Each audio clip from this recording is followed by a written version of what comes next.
Hey, hi everyone. Thank you so much for joining today. I'm here with Dmitri Williams, Professor Dmitri Williams from USC, and he'll provide a brief bio before we get started. But here at Simio, we're always looking to provide interesting content. With Simio being the next generation co-op, we are always exploring better ways to use analytics to deliver predictions. Which is why we've invited Professor Dmitri Williams to talk about the science of influence. So thank you very much, Dmitri, for joining us today.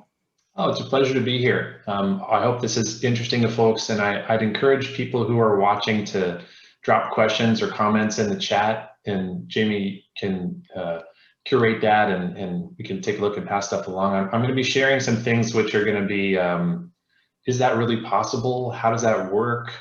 Can you really do that? These are the kind of things I'm used to hearing. And so I really encourage both you, Jamie, and the audience to push back and kick the tires and say, wait a second, because if you don't trust it, then, talking about applications of it doesn't make a ton of sense. So I'll walk through some origins of this technology, as well as a lot of things we found in the laboratory and out in the field. And then we're gonna end with a discussion of how this might work in your environment as well. In your specific use applications. So Jamie's going to be running it, so I'm going to be saying next slide. So I'll say next slide. So a little overview of what we're going to get into. I'll start with a couple stories just to kind of ease everybody into it. I find that just jumping into charts and graphs is a little jarring. And then I want to walk through what the technology is, how it works, and why you should trust it, what we've done to test it out. And I'll walk through specifically things that we've done and results that we've had, which I think you'll find pretty interesting. And then we'll walk through a sort of series of what ifs. How could this potentially work in your space? Next slide. So I'm going to start with a story. And this requires you to use your imagination for a little bit. I look over at my little attendee screen and I see that we have 40 attendees.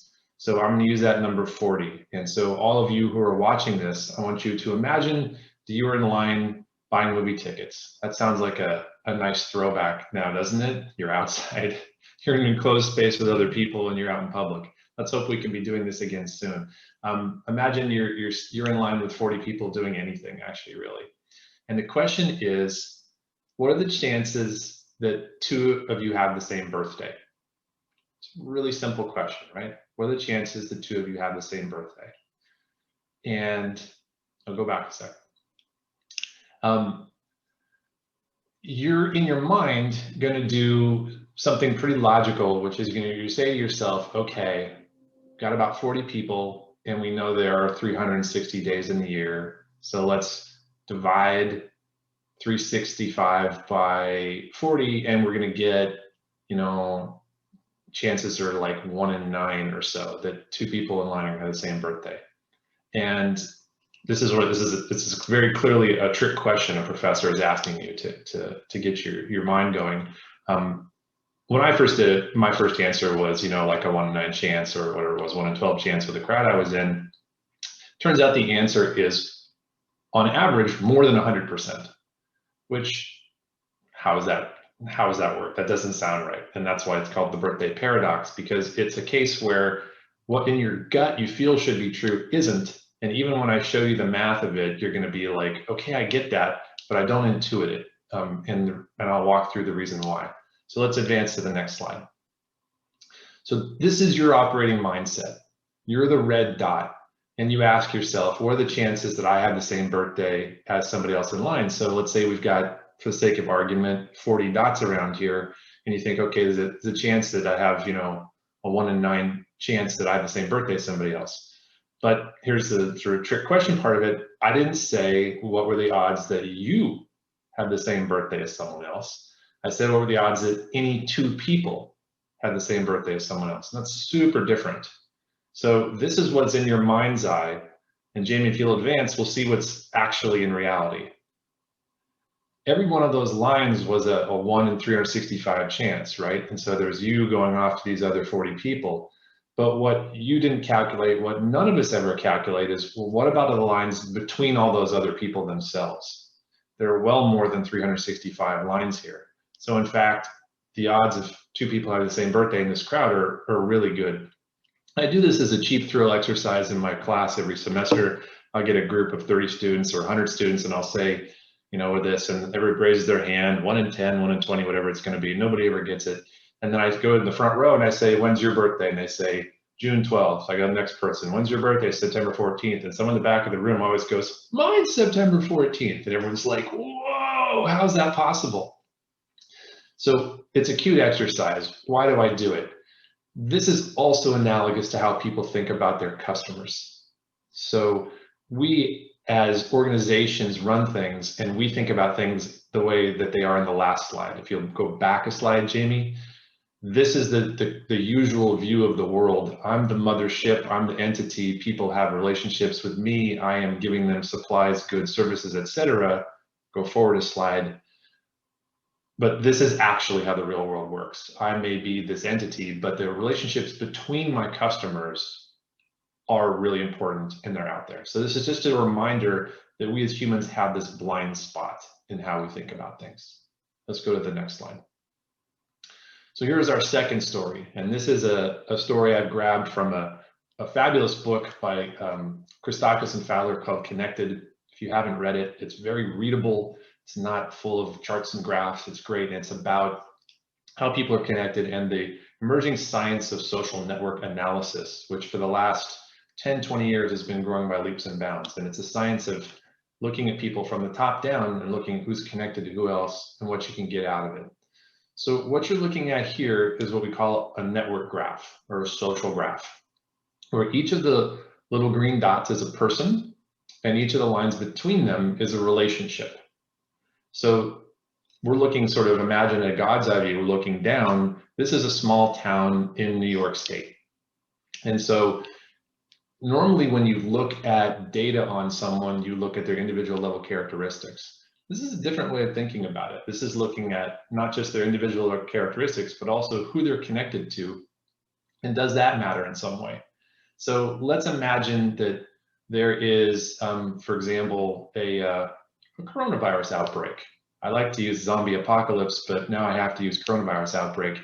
Where would you want to be in this network graph in a zombie apocalypse? You want to be out at the edges, right? Because you intuitively know that your chances of being infected or contracting or attacked or whatever would be much higher in the middle, where you're connected to lots and lots of people.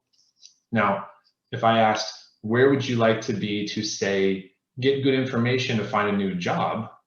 You'd want to be in the dead center, connected to as many people with as few steps as possible. So imagine you're a person right in the middle, and you could say, well, within 2 or 3 steps, I'm connected to 60, 70 people. That'd be really valuable, right? And you can also see there are a lot of stories in the town here. You've got groups of people, small groups of friends, people who jump across communities, little clusters. There are a million stories in the Naked City, you know, and here are a bunch of them. So this is that town at one point in time. If you'll advance once, Jamie. This is that same town 10 years later. And you can see just by the rough shape of the town, it's the same constellation of people. Like you see, it's the same basic shape, but your eye tells you that there's some differences between time 1 and time 2, 10 years later. And one thing you may notice is that some of the lines are different. There are these lines that are going across the town, so to speak. It's not necessarily geographically across the town, but it's across the relationships. And this may be something like people from 2 families got married, and now those families are connected across the social graph. Or somebody became friends with someone in another group, whatever that may be. You'll also see that some of the lines are missing. In some cases, it's because some people have left the network graph. They've either died or they've moved away. They're no longer visiting with these doctors. And some of the relationships may have disappeared as well. Maybe people are no longer friends. So there's change, but the rough structure is the same. Now, the other thing that you've noticed with your eye is that some of these dots are larger and are a different color. And this is simply a way of visualizing some kind of information. And in this case, I like to ask, maybe Jamie, you could be my guinea pig here. And this is a setup, like nobody gets this right. So I'm actually hoping you don't get this right. I'm going to encourage you to get this wrong. And I'm going to tell you that the size of the circles, we call these nodes. So if I slip into that lingo, the size of the node matches something from the medical records that the doctors have kept on these people. Would you like to make a couple wild guesses for what medical data might be represented by the size of the circles here, the size of the people? Number of doctor visits? That's a great guess. It's incorrect. I'm hoping you're incorrect. So make a couple incorrect guesses and then I'll give it away. Blood type? Blood type, also another good guess. One more wrong guess. Oh, their age. All good guesses. So it turns out that the correct answer here is that the size of the circle actually corresponds to the size of the person. So these are fat people. This is actually a graph of everybody's weight. And so now that you know that, I'm going to have you pick out a couple other patterns with your eye. As we go from 10 years ago to today, the first thing you notice is people gained a lot of weight, right? The average weight went up. And this tracks with what we know about the problems with obesity in the country, right? It's not a medical lecture, but you get the idea. The second thing that's pretty interesting is whether or not the appearance, the distribution of these fat people is random or clustered. And what would that mean? If it were random, it would mean that there's no connection between getting fat and your social network.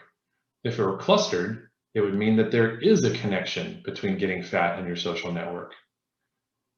And as you can kind of see with your eyes, it is clustered.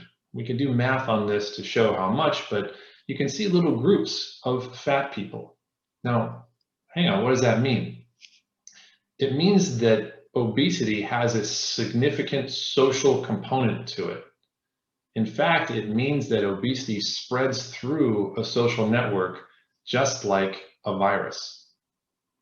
And this to me is fascinating, that our friends affect our behavior through something as simple as eating. Imagine I have terrible eating habits and I come to work with you, Jamie, and then I say, I've discovered this great fried chicken place. Well, I've just increased your likelihood of gaining weight, right? So I'm, infecting you with this habit. It turns out that there are a lot of habits that in fact do work socially just like this. So we can see, if we look at a graph like this over time, that habits like smoking will spread through a population. Habits like quitting smoking will spread through a population. Likewise, you could be in a good mood and you will infect the people around you, and that mood will actually go out, 1 or 2 steps to the people around you. So think of it like a ripple on a pond metaphor, that something happens and there's like an epicenter and it goes out 2 or 3 degrees and it reaches some number of people depending on where in the graph you threw that stone. So the point of story number 2 is that influence is a real thing and it spreads in populations and it can be tracked over time. So those are our 2 kind of mental states I want everybody to be in, to foreground the analysis that's coming, because what I want to build up to is, okay, now that you understand intuitively this phenomenon exists, and it should ring true, like we all know that we're affected by each other and vice versa, how can we measure that? And then how can we use it and apply it? So just some, orientation. So next slide. So this is the big question. Let's say we were to zoom in on 2 people in that graph and we were looking at obesity, or we're looking at spending, or we're looking at donations, or listening to music, or whatever it might be. How can you actually measure the impact of 2 people on each other? In this case, we just want to think about what's the impact of, let's say, Jamie on me. Let's say, Jamie, you're the left circle node and I'm the right one, and you can see the arrow going from left to right. How could you do that? Well, first thing, we'd have to know what each of us is doing.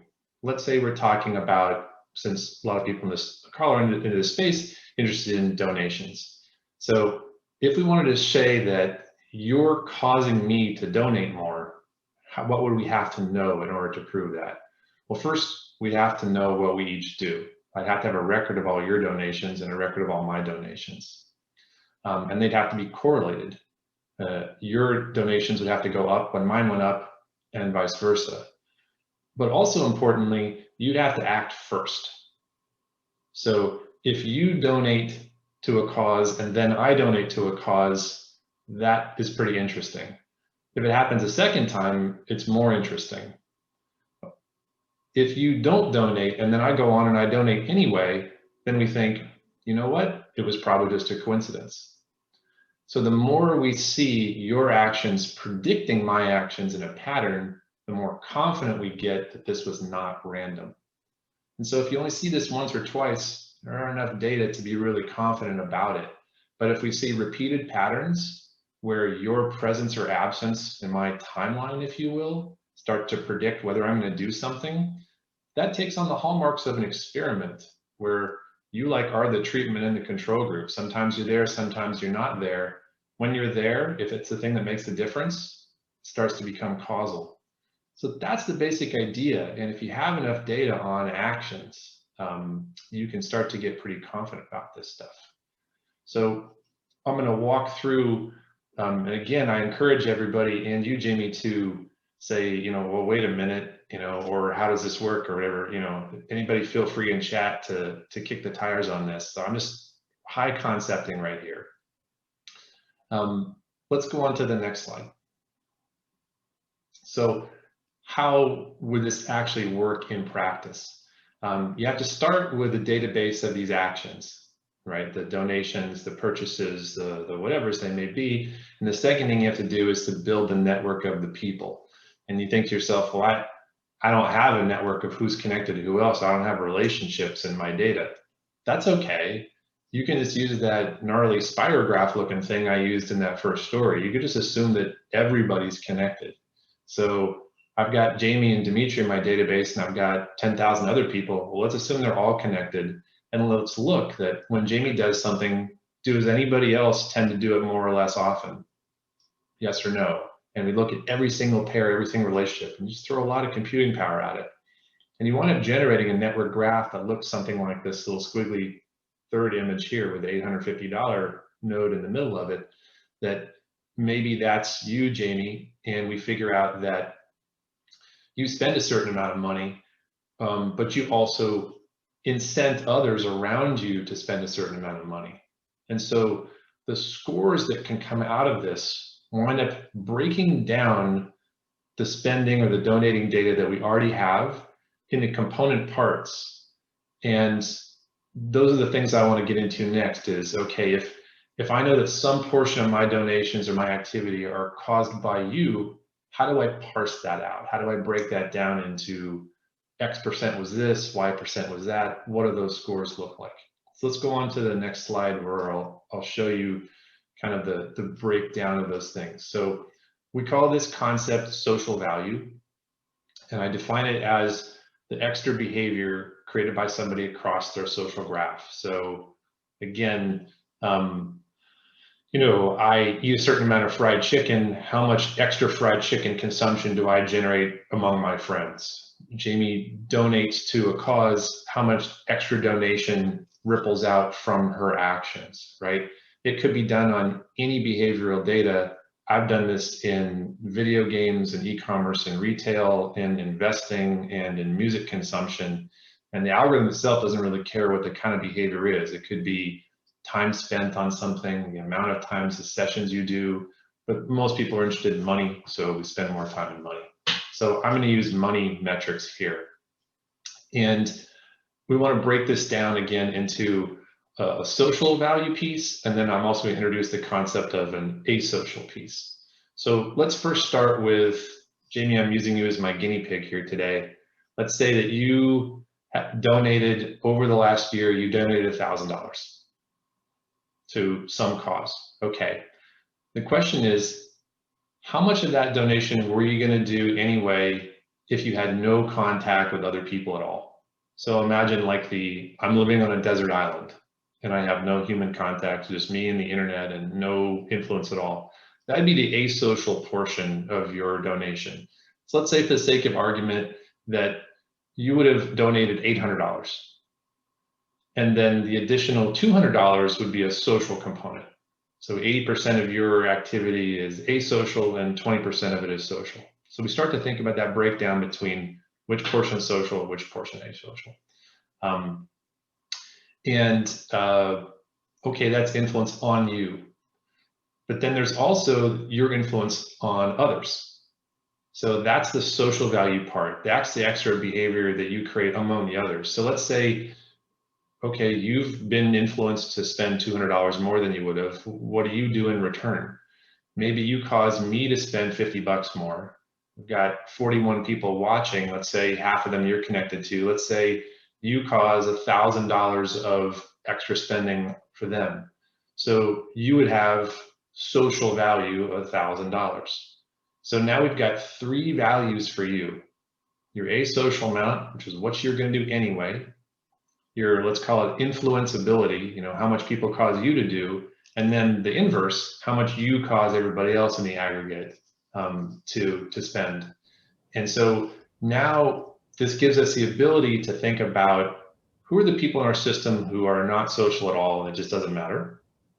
Who are the people who are highly affected by others? And who are the people who are highly influential among others in return? And who are the people who are a little bit of both? And I have seen all these kinds of distributions. I'll walk through some of the things that I've found. But basically, you've got leaders and followers and people that are a little bit of both. I'm going to stop there and see if you or others have questions about this. Yeah. How many degrees do you go from the influencer to the influencee? So like, if I encouraged you to give, then you encouraged 5 other people to give. Do you attribute those 5 other gifts to you or to me in the data? Right, that's a great question. So the way that we actually do this is that we look at the whole network graph and their behavior when you're there and their behavior when you're not there. So we call this the presence absence approach. So imagine in the month of January, you were there and you're active and you donated. We say what everybody else did. And then in February, you weren't there, you didn't donate, and we see, well, what did everybody else do? We can compare January and February and say, here's what the network looks like when Jamie is around and donating. Here's what the network looks like when she's not, right?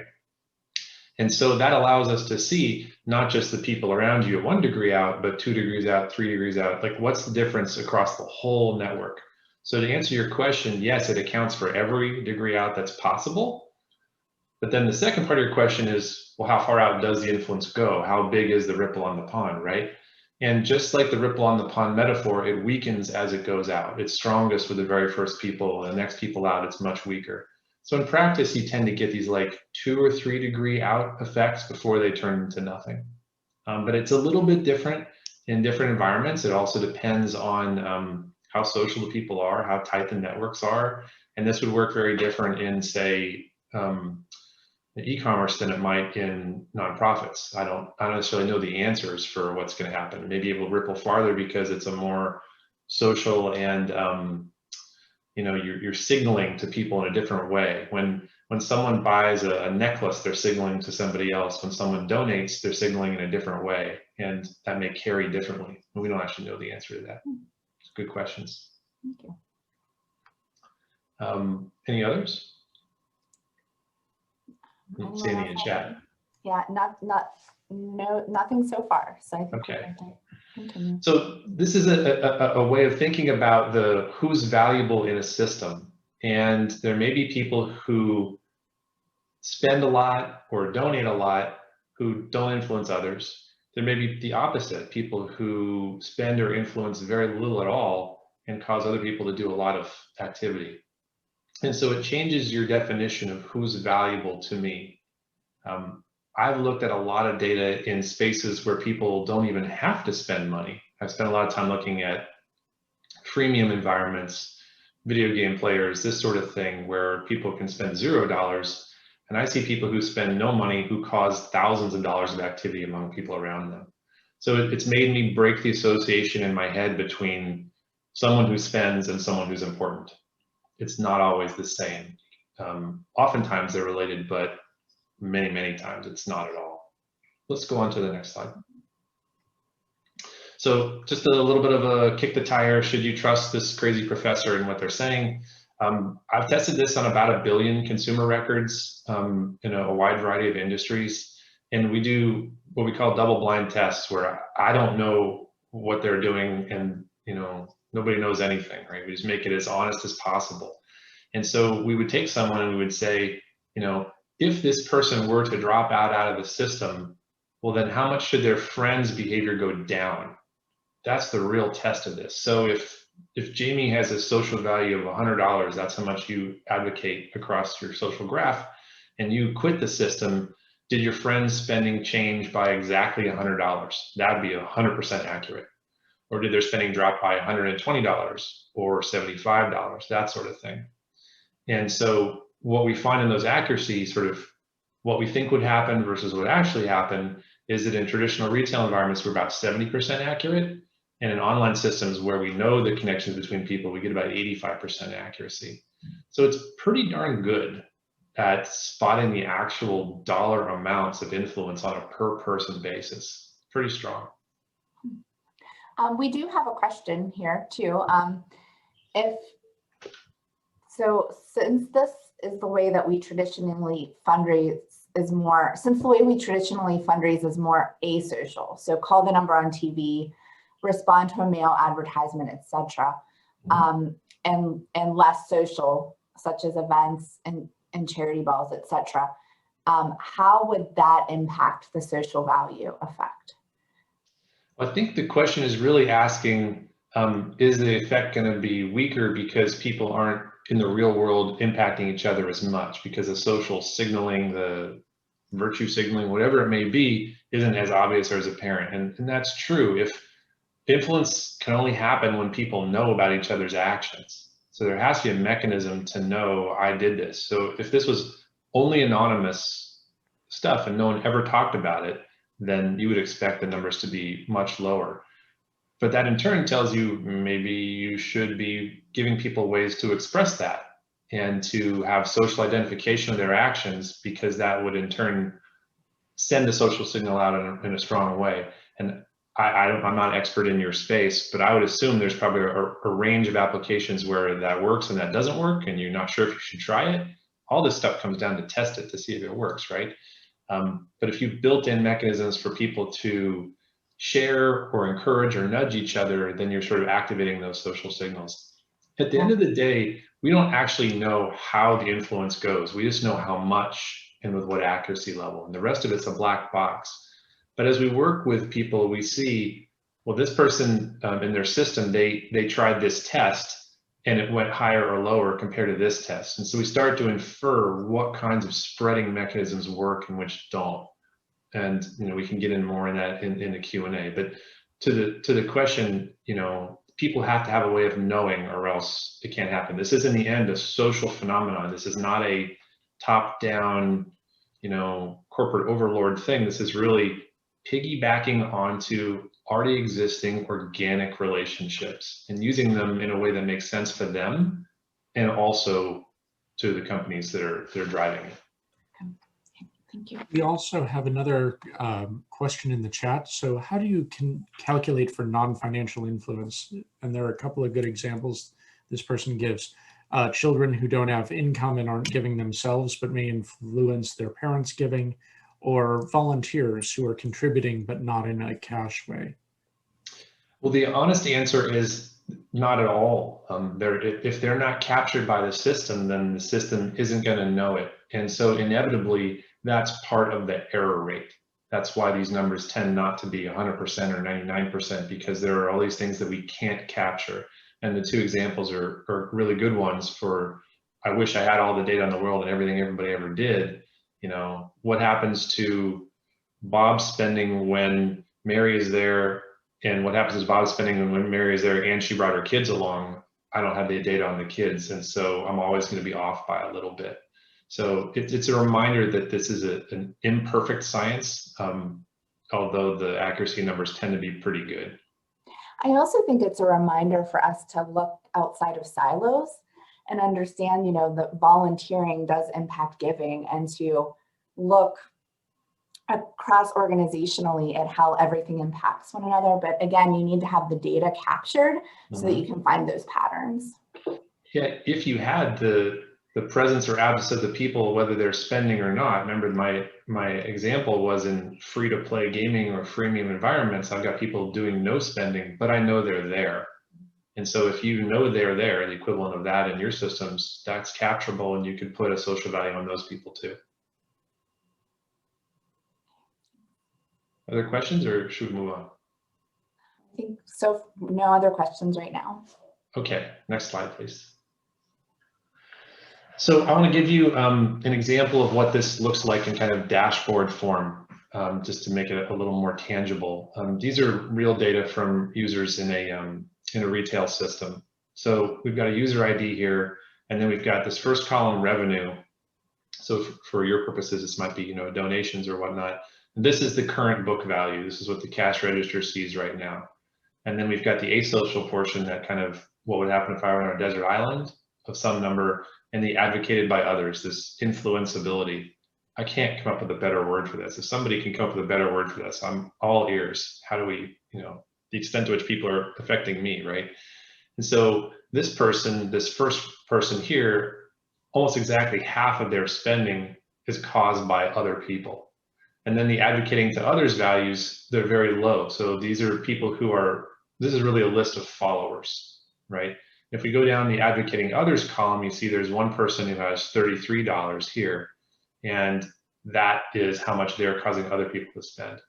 Now, I don't want you to think that this is all only followers. In fact, the number of followers and leaders has to equal, right? It has to be the same thing. So if we were to look at the total at the bottom of these columns, millions of people down, the total amount of being influenced, the total amount of influencing others always equals the same thing. So these arrows in the graph are going out from one person, they have to be coming in from another person. And this is a way of looking at, okay, how do I spot the heavy influencers, the heavy followers? And this is the kind of thing. And you could come up with fancy ways, like I've got a multiplier column here, like what fraction of people's activity is caused by others, there's lots of ways to skin the cat, if you will. But this is what a CSV file or a dashboard version of this can look like that we've done in other environments. Let's go on to the next slide. And this one's going to be a little bit head spinning. So I'm going to give you an example from retail, and then there's a bit of a logical leap to apply it to your space. So this is not asking about who bought stuff and caused others to spend money. This is asking, what did they buy? So the analog might be into what did they donate. And so these again are real data, and they've been anonymized by SKU and item name here. And I want to draw your attention to the very first row, which is a pair of pants, children's pants, that were bought 8 times. And there are numbers attached to these things, asocial value and social value. Well, what does that even mean? Because pants don't have influence, right? So we've got the average asocial value for this 8 pair of pants are $236. That's pretty close to saying how much did people spend on these pants. But the next column over, their average social value is, what was the influence of people who bought these pants? In other words, were these pants bought by leaders or followers? Were these pants bought by the cool kids or the people who followed the cool kids? And so you would look at this and you'd say, okay, $236, all right. And I'd never seen that other column before, but now I know these pants are bought by influential people.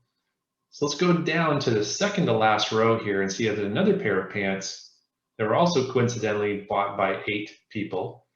And this has a higher asocial value, which means that these pair of pants actually made more money at the cash register.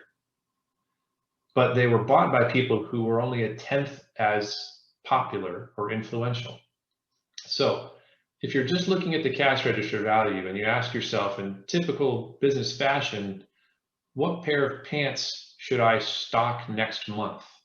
What pair of pants should I market? What pair of pants should I order more of from the factory? You would look at this and you'd say, well, the second pair, because $335 is better.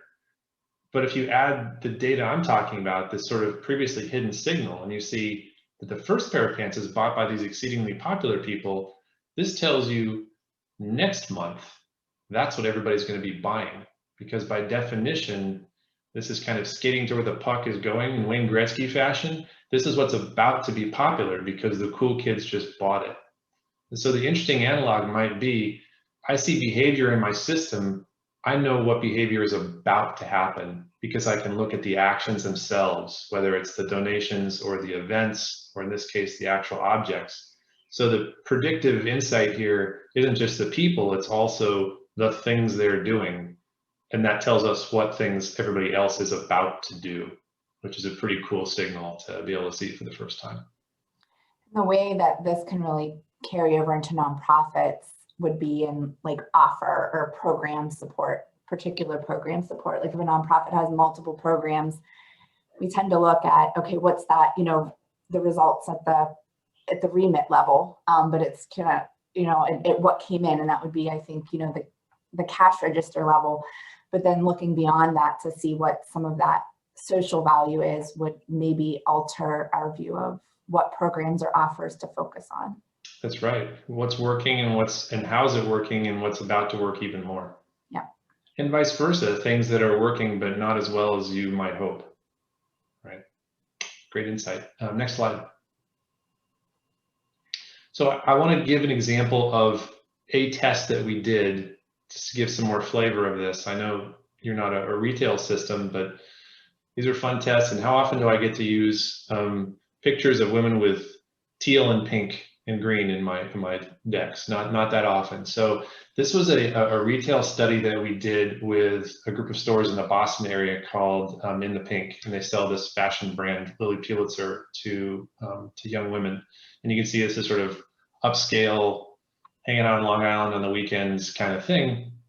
And we wanted to see what would happen. Could we do something with these data? Could we test it and leverage it in some way? And again, I mentioned that piggybacking onto these organic relationships is more powerful than just like a top-down approach. Because your gut impulse, if you're like me, is, well, let's just give these influencers better offers, because if they do more, other people around them will do more. That works. That works really well. But to realize that this is about the connections between the people opens up another whole area of potential interventions where you realize that you could piggyback effectively by actually empowering their relationships with each other in some way, in a way that's contextually appropriate to your product and service. So in this case, if you'll hit advance just once, we did this little ad. You can see down here, we say, let's make it a party.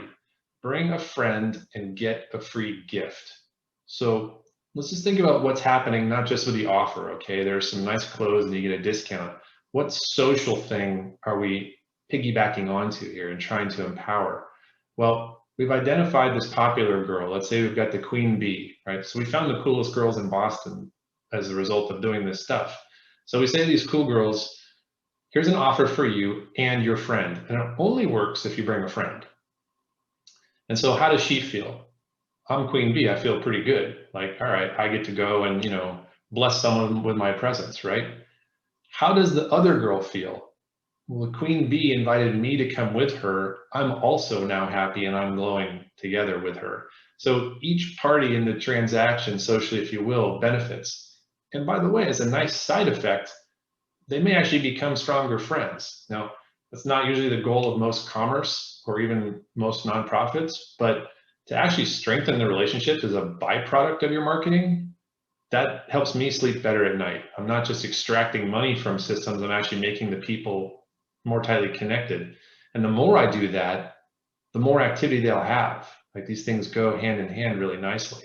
So this was a very successful promotion. They wound up having 10-20% increases in foot traffic, new customers, transactions per basket. It worked really well, and just shows that there are ways, and there's a lot to discover and learn, to actually use the relationships that are there in a way that fits those relationships to lift the tide for everybody. Next slide. So let's be macro for a moment. Let's say that I've found that Jamie is particularly influential in one subdivision in nonprofits and not another. Now, if I had data on all of your different activities in all these different silos and sectors, and I could look at them all together, I could have a profile for you across the entire ecosystem. I could see that maybe you are influential for donations around cancer and healthcare funding and education, but nothing else. And if I had that information for everybody, I could have the equivalent of this profile here. So these are real profiles that we did. We ran a test of retail establishments in an entire US city. We did about 100,000 people and every store in the whole town with all their data. And that let us consolidate and pool the data into one big consortium. And therefore all the retailers could look into it and say, well, I want someone who's going to buy dog food, and I want someone who's going to influence other people to buy handbags or whatever it was. And we knew that different people were influential at different things based on their track record. I believe the same thing would be possible in your ecosystem to the extent that the data can be pooled, to the extent that people want to be involved in a consortium. But you can imagine a kind of opt-in approach where if you pool your data, you can get out of it as well. This starts to look more like FICO, where everybody puts their data into one system and everyone gains the benefit of having a really well-powered system that is more trustworthy. Right? We could take questions or we could go on. Leads to a good question someone has is, how do you identify them to leverage their influence? Like what goes into that, and what's that process? You mean of actually attaching a person to the behavior, to the spending data? Yeah, so if we're tying the strategies to the influencers, how do we identify the influencers in the first place? So this assumes you've got some kind of universal, consistent ID for everybody. When we're doing this in retail, we're using like the last four of their credit card to match up records and say, this is Janet in this store, and this is also Janet in this store. If your data are siloed, then you're only going to be able to do scores for Janet in that silo. If the ID of Janet and an ID for her exists in more than one silo, then you could pool it together. But everything depends on having some kind of universal ID, at least within a mini system, let alone within a macro larger environment. So I don't know the cloud environment you work with well enough, but this could be either done solo, siloed, or could be done pooled together. But you do have to have a consistent identifier.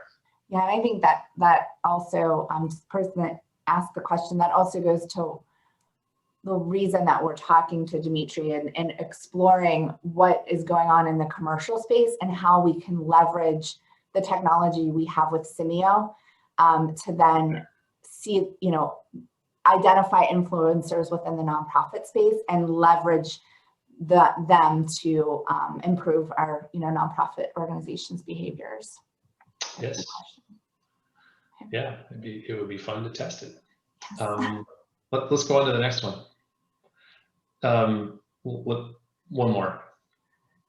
And let's skip this one for now. We've got a list of 10 things we've done and tried out in retail spaces, and some of the things that have worked and some that haven't, and some thinking on how they may or may not apply here. So Jamie, we can jointly walk through this, or we can make it more interactive with the crowd here as well. But we could walk through these one at a time to the extent that there's interest and there's time. Okay. Yeah, we have about 14 minutes left. So. Okay. So most of these break down into some degree of how social and organic they are versus how top down they are, right? So the most standard one is, let's find the influencers and let's do more stuff with them that we were already doing and see if we can get that ripple effect. So promo conversions, we've got a sale period. We target the influencers hoping to get that spread, and then we also invite them to do something to share more of their actions. You know, hey, there's a discount, everybody come join me, whatever it may be, and to try to create those ripples. This, and we'll get into the, you know, the italicized part, Jamie, you can definitely lead us on. This suggests that you want to test these things, and you want to have an A/B testing, right? A holdout group that isn't doing this stuff. And so you want to like test this in Boston and don't test it in St. Petersburg, and see if you get a lift in one and not the other. You want to find matched environments, matched social circles, where there isn't as much bleed over. You don't want the people in Boston to be connected to the people in St. Petersburg because it muddies the A/B test. So you take these kind of solo environments, and you know, it's just good practice if you can to always have a holdout group so that it's not just the effect of the test. It's, you know, you really want to see it compared to it. Just like they taught you in high school biology, you want a control group. So the same stuff applies here. Yeah, and a way to really what we've done is look to see, okay, what is the application in the retail space, and what is a possible test that could, how does that marry over into nonprofit, and how, and that would be, you know, invite your influencer donors to share special campaigns. So, you know, whether it's a year-end campaign or what is your, like what's the main campaign of the year, the big campaign of the year, capital campaign, et cetera, across their networks, to really help reach a specific fundraising goal. But to Dimitri's point, you really want to set up a good A/B test to evaluate if, you know, what that lift is. Yeah. I mean, in a pinch, you can do it year versus year. It's just not as ideal as doing it at the same time, because as we've seen over this last year, not all years are the same. Yeah. So we can go on to the next one. So the organic referrals, in a sense, this is a little bit like the promotion test that I shared from Boston. I think about interventions like this as being a little bit of a pay it forward kind of thinking, that we're not just giving you something, we're giving you something to give to other people, because that's really activating the relationship that's already there. There are different degrees of this or different flavors of it. The one I showed you before was where both people get something. And here you see this picture, give $10, get $10. But just to open up the possibility that if you do something, we do something for you, but you don't always even keep it. Sometimes it's for you to give away in an act of generosity is one potential way of doing it. And I assume there would be some nonprofit equivalents here as well. Yeah, that you can really pull in matching gifts to this. And I think it's really common and really utilized in peer-to-peer environments already. So, you know, encourage participants to generate gifts, and they get a social badge. So just some ideas. And if anyone else has any questions or ideas as we're going through here, feel free to put them in the chat.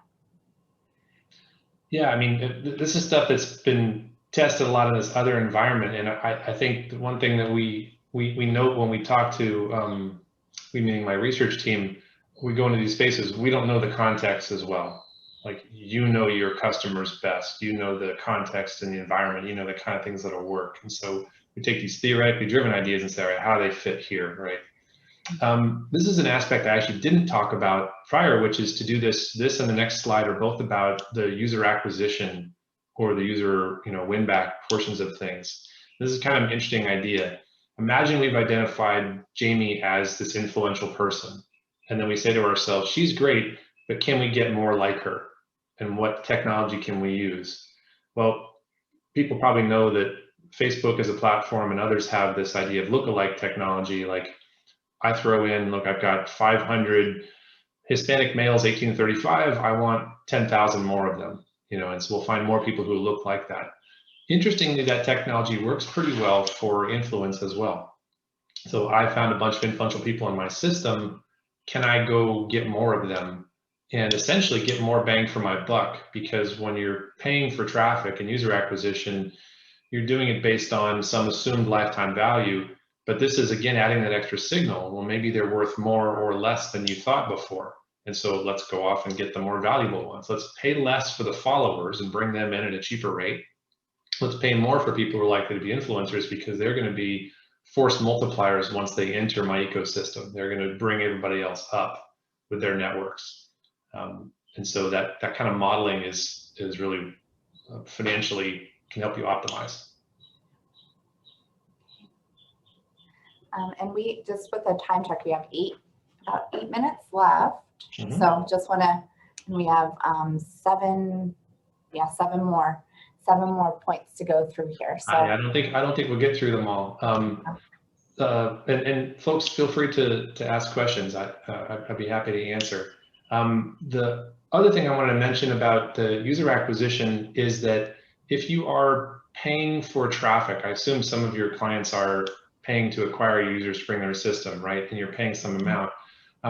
What we've actually found out is that some ad platforms and some messages are more or less likely to bring in influencers versus influencees.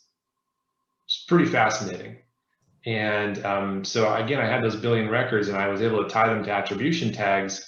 And I was seeing that some ad platforms were, if 1.00 is getting exactly what you think, they're in their lifetime value, that there were some platforms that were delivering 0.85. You're only getting 85 cents on the dollar because they're not spending, they're only people who are driven to spend. So you're overpaying for them. And then we would find other ad platforms where you're getting 1.3, 1.4, 1.5. So you're getting this amazing bang for the buck on your user acquisition. do you find that consistent across all of the spaces you've done, you've done this analysis in, or does it vary from, say, gaming to retail or even retail category? I've only been able to test that really in depth in the gaming space, so I don't know. I've done it with hundreds of millions of players there. I don't know how well it works in retail, but they're using the same ad networks. And one thing I didn't mention is, it's actually kind of a big deal. I'm glad you brought this up, is well, how much of this behavior is there in a system? Like I mentioned the example of your $1,000, $800 was gonna happen anyway. Like how much of all behavior is social in a given system? And in retail and e-commerce, the number is about 25%. So if 25% of all behaviors are driven by social forces, well, that's also how much you can leverage for things like user acquisition. Now, is that number higher or lower in a nonprofit space compared to retail? I don't know the answer. In gaming, which people play together, that number can be as high as 70%. In other words, 70 cents in every dollar is not even caused by the game, it's caused by the other players. What's the equivalent in nonprofits? How social are they there? I don't know if the number is 10% or 40%. I have no clue. But that's the lever you'll be able to pull on if we discover that. It would be interesting too, like a lot of our clients that utilize DRTV, there's a premium giveaway, like a t-shirt, and the t-shirts have a call to action on them. And so it'd be interesting to have a better understanding of what's the ripple effect with that? What's DRTV causing? So even beyond like the digital advertising and the basic digital social space, how does that expand into the other channels, and how does that then impact the social value? Yeah, that'd be a great test, and try it area versus area to do a good holdout test for it, right? Mm-hmm. Yeah.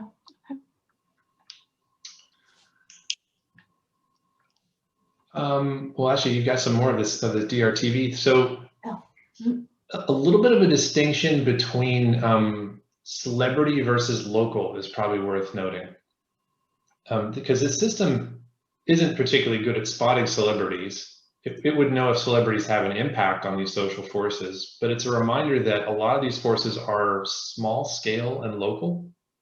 And you're talking about a group of, 10 friends, or a family of 20, or 30 people who are co-workers or dorm mates or whatever it may be, and which one of 5 or which 2 of 20 are the influencers in that small group.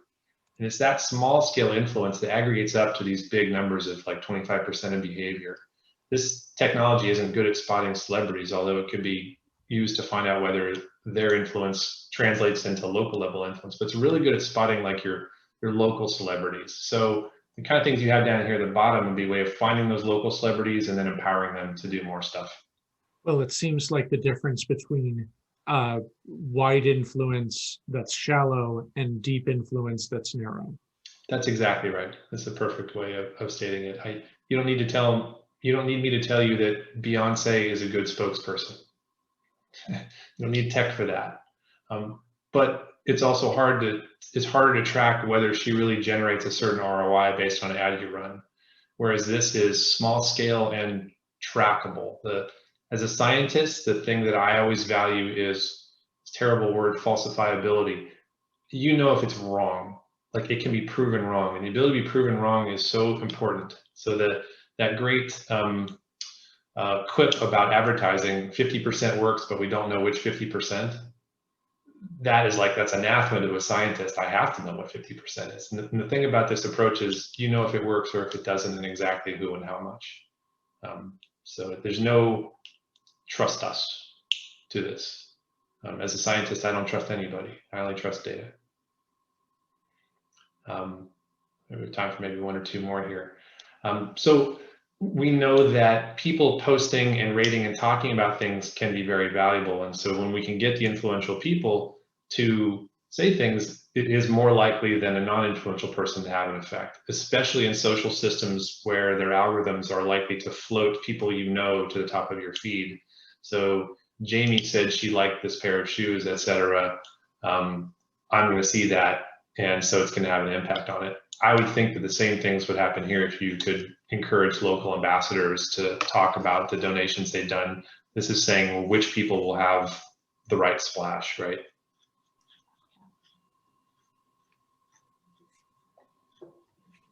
Looks like there's a question there, Jamie, that may be as much for you as it is for me. Okay. Oh yeah, sorry. To make this applicable for my setting, do we have to buy the service of a vendor, or can the average development professional find ways to leverage their own data themselves? Oh, I can tackle it a little bit. yeah. So when I do this in a non-commercial setting, this is something that's licensed from the universities I work with for non-commercial use. For commercial use, there is a startup company that will license the tech out and will work with partners, and has not done, as far as I know, anything in this space, and I think is eager to find use cases and tests and to prove out here, and would be excited to do it because it's very solid in other places. This seems like a spot that would work really well, and I think they would like to find partners that are ready to take it for a test drive. There are also some implications that I'm getting from this that may be applicable, whether you're using influence graphing and modeling or not. Things like there's additional value beyond the purely transactional lifetime value. So you may be willing to invest more to be able to acquire a new donor, knowing that they have additional value built on. We talked earlier about the idea of t-shirts as a premium from DRTV, things like labels or details that broadcast a message help create additional influence, and those have some things, a ripple effect beyond it. Again, wide but narrow, but those would have additional influence values. So some of the ideas hopefully carry through as well. Mm-hmm. So we're at the top of the hour.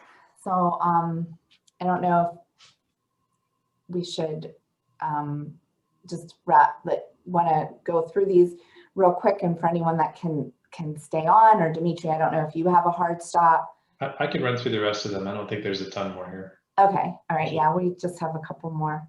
The one thing with the using influencers to spot trends, where I think, we touched on this before too, is just monitor the stories this is that non-cash register view of monitor what stories and offers that influencers are really gravitating towards, and then you could use that as ideas for additional resource development. Yeah, I think that's right. In retail space, one way that we've thought about it, which we haven't tested extensively, is how do you get rid of the stuff that you have stuck around? And if you could get influencers to like it, then they would get rid of it. This winds up being an interesting cycle, because if they like it and make it more popular, then it's not going to be excess inventory. You're going to have to order more of it. So not totally sure how that's going to work out. But it's just a way of thinking about how do I get certain kinds of activity jump started that may be sitting fallow. And this is very similar. And maybe it's something that you have a something to quote unquote get rid of, but maybe it's something that it's not to get rid of. It's a core product or service, and so you naturally would want to run it out through these people. This is kind of obvious at the tail end of this presentation, that you want to use these people as your megaphone, and probably beating a dead horse a little bit with it here. Yeah, it's not only the megaphone, but also a litmus test. Because if it doesn't resonate with a core group of your audience, it may not be something you want to even further roll out. Well, followers may go for it in a way that leaders don't, but you might not get these ripple effects. Right. So it's possible that leaders and followers would like different things. That I actually don't know. That might vary.